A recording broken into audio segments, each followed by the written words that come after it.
Hey everybody, it's time for another episode of Easy Cantonese. Today we're going to go over the top 20 tips and ways to learn Cantonese. Make sure you watch the whole thing. Let's go, let's check it out.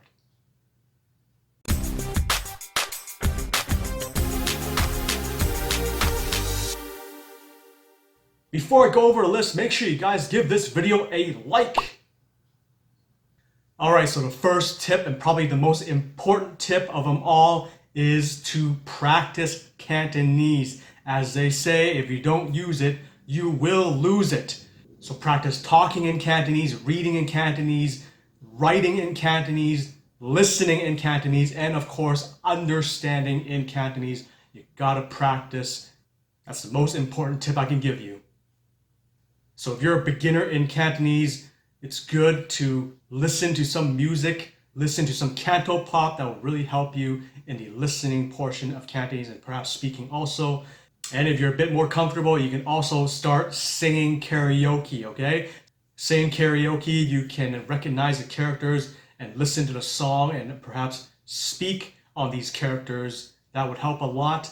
You gotta start off with some slower music. Don't start rapping in Cantonese just yet. You can start off with some older music, and perhaps some children's songs also would be very helpful. So speaking of children, you can watch children's programming, children's shows and cartoons that would help you with listening and learning Cantonese.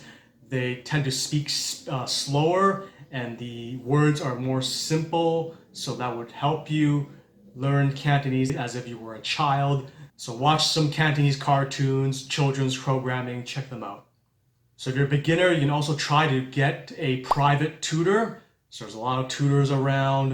You can either do it in person or online. You can Google it.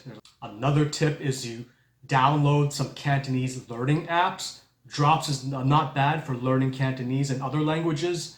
You can go to your Play Store or iPhone store and see what kind of Cantonese apps are out there and just give it a try.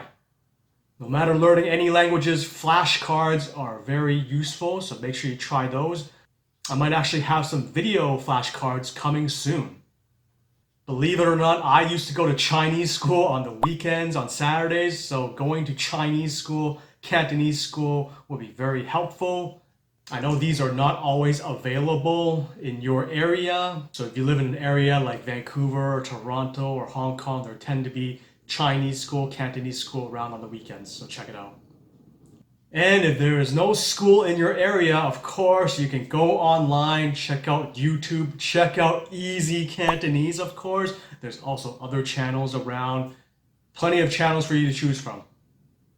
Hey, before I continue with this list, if there's anything on this list that you would like me to do as a YouTube video, make sure you leave a comment below. Let me know which one's your favorite, and maybe I will do this in a future episode. Okay, so if you're an intermediate level in Cantonese, one good way to keep learning and keep continuing Cantonese is to watch TV, right? Watch TVB dramas. There are tons of TVB dramas, old ones, new ones, and if you're living in Hong Kong, there's actually several TV stations for you to choose from, so you can check those out. And depending on which area you live in, if you live in the United States or Canada, in certain cities there are Chinese programming available.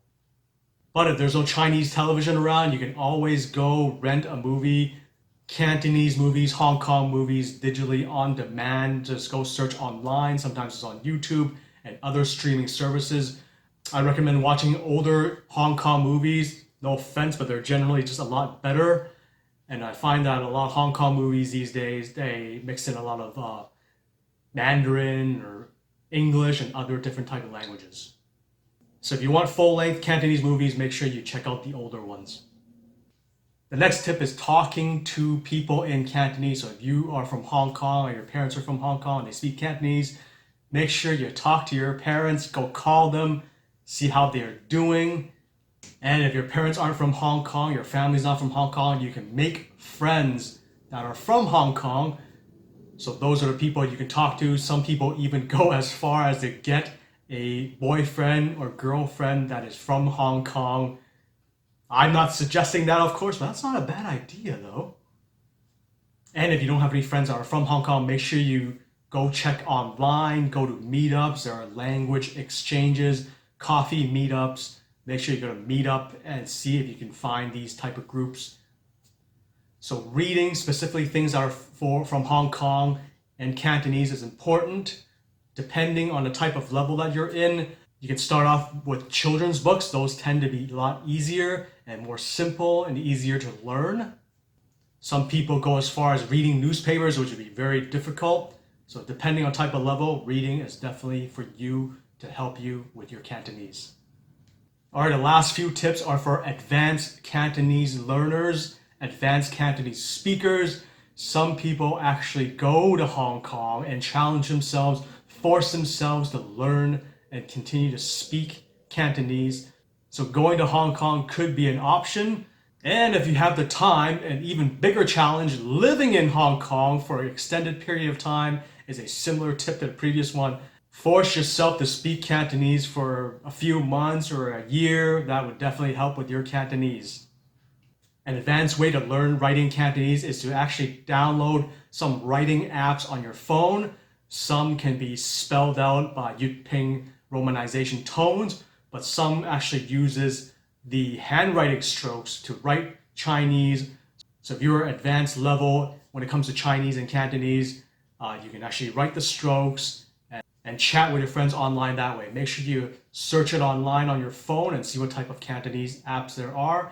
Several months ago, I did do a Chinese writing app review, so you can check that one out if you want to learn about writing in Chinese and Cantonese.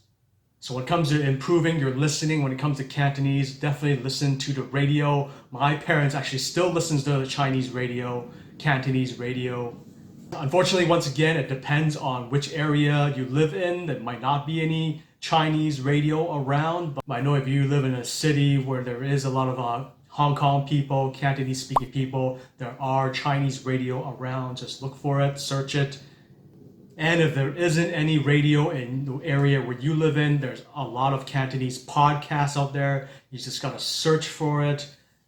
Listen to some podcasts, but these are for more advanced listening Cantonese speaking people, as they do speak rather fast, so you gotta be really good at Cantonese in order to understand them. Well, that's the entire list of top 20 tips to learn Cantonese. Which one was your favorite? Leave a comment below. A bonus tip from me, make sure you do something from the list that you enjoy. That would definitely help with the learning process. And hey, if I missed anything, make sure you share that with me in the comments.